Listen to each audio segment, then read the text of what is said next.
द्वारेश्वर नामक गांव में मस्तान नामक एक कसाई रहता था। उस गांव में बकरे का मांस सिर्फ मस्तान के दुकान में मिलता था। इतना ही नहीं, हर शुभ कार्य और दावत के लिए मस्तान के ही दुकान से मांस लाया जाता था। ऐसे एक दिन उस गांव के जमींदार का सेवक मस्तान की दुकान को आता है। हे मस्तान, कल जमींदार के महल में एक बड़ी दावत रखी जा रहा है। उस दावत को बहुत बड़े लोग और अमीर लोग आने वाले हैं। 100 लोगों के लिए खाना बनवा रहे हैं। उसके लिए तुम्हें 15 किलो मांस ताजा काट के कल सुबह 6 बजे को महल लेके आना होगा। पैसे तुम्हें वहीं पे मिलेंगे। मस्तान सलमान की बात को मान लेता है, लेकिन उसके पास 15 किलो का मांस नहीं होता है। इसीलिए वो बकरी वाले के पास जाता है। रमेश भैया, दरवाजा खटखटाता है। अरे क्या हुआ मस्तान, इस समय पे आए, बात क्या है? जमींदार के घर में दावत के लिए मुझे 15 किलो मांस की जरूरत है। मैंने वचन दिया कि सुबह 6 बजे उनको मांस पहुंचा दूंगा। समय ना होने के कारण मैं अभी तुमसे बकरी खरीदने आया। हाँ, तो ये है बात। ठीक है, 2000 रुपए दे के बकरी ले जाओ। ये क्या भैया, 1000 ही तो है। अब जमींदार के लिए है तो कम से कम 2000 होगा ही ना। अगर तुम्हें नहीं चाहिए तो रहने दो, मैं आराम से सो जाऊंगा। नहीं भैया, मैंने वचन दिया है, अब पीछे नहीं हट सकता। मैं दे दूंगा 2000। ऐसे कहकर 2000 दे के बकरी खरीद के घर चलते हुए सोचता है, जमाए हुए पैसे एक दिन में खर्च हो गए। कोई बात नहीं, जमींदार के दावत के लिए मांस पहुंचाने के बाद पैसे मिलेंगे ना। अभी जल्दी से काम शुरू करके सुबह तक पहुंचा देना होगा। ऐसे सोचकर मांस को साफ करके उसके टुकड़े टुकड़े काट के सारी रात मेहनत करके 15 किलो मांस को तैयार रखता है। अगले दिन सुबह दिए हुए वचन के अनुसार 6 बजे को जमींदार के महल पहुंचता है। भैया, मैं सेवक सलमान के लिए आया हूँ। क्या आपको पता है कि वो कहाँ है? ये सुनकर दूसरा सेवक मस्तान को बाहर इंतजार करने के लिए कहता है। वो मस्तान के हाथ से मांस लेते हुए कहता है कि सलमान को भेजेगा और उसे पैसे मिलेंगे। मस्तान भी उस सेवक का बात मानकर बाहर इंतजार करता है, लेकिन सेवक उसके हाथ में मांस को देख सोचता है, इस 15 किलो मांस से अगर मैं 1 किलो ले लूं तो किसको पता चलेगा? किसी को भी नहीं पता चलेगा। ऐसे उस कवर में से 1 केजी मांस को छुपा के बाकी को देने जाता है। सलमान को देख के कहता है, साहब, मस्तान ने ये आपको देने के लिए कहा है। वो पैसों के इंतजार में बाहर खड़ा है।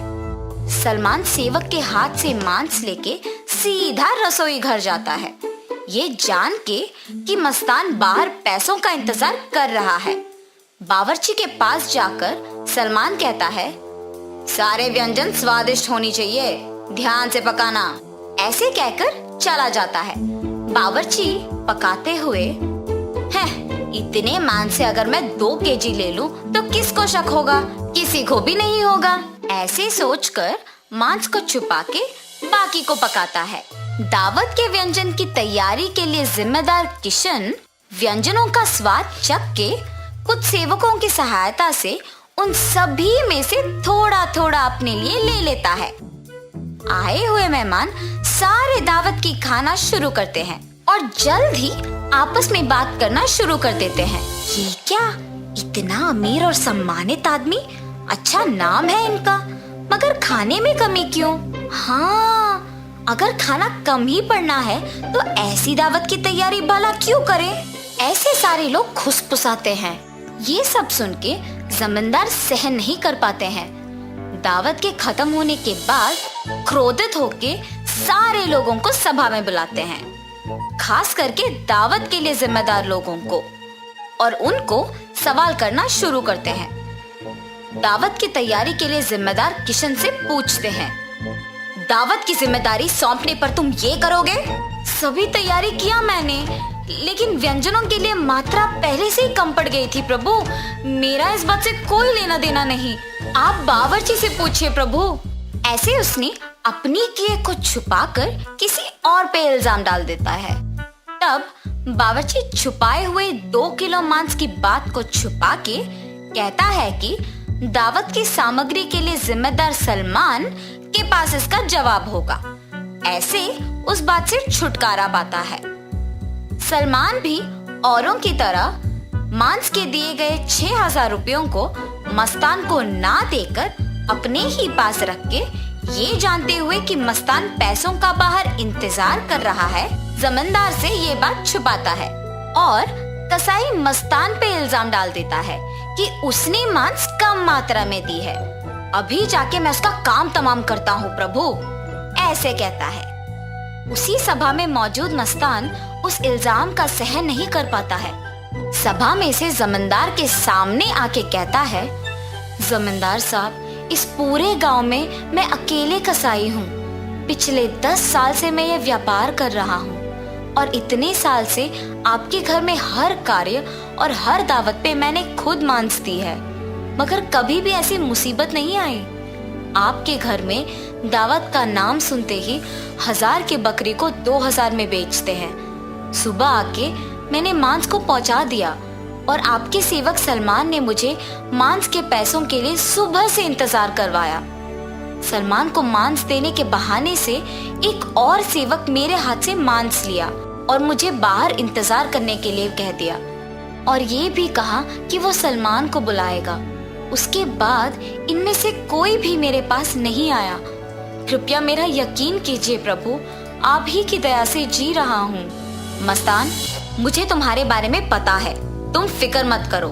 सैनिकों, सलमान के कपड़े खोजो, देखो अगर 6,000 रुपए मिलते हैं। खोजने पर सलमान की जेब में 6,000 रुपए मिलते हैं। ऐसे उन सब में से सलमान पकड़ा जाता है। और इतना ही नहीं, किशन जिन सेवकों की सहायता से सभी व्यंजनों से थोड़ा अपने लिए ले लेता है, उनमें से एक सहायक जमींदार को सच कह देता है। बावर्ची का झूठ बैग में रखे मांस कोई सेवक को मिलने पर बाहर आ जाता है और पहला सेवक जिसने 1 किलो छुपा लिया, उसने डर के मारे अपनी गलती मान ली। तब जमींदार सभी को दंडित करते हैं और मस्तान को उसके पैसे 6,000 दे देते हैं और ये भी कहते हैं कि वो मस्तान के लिए हमेशा रहेंगे। तो इस कहानी का नैतिक क्या है?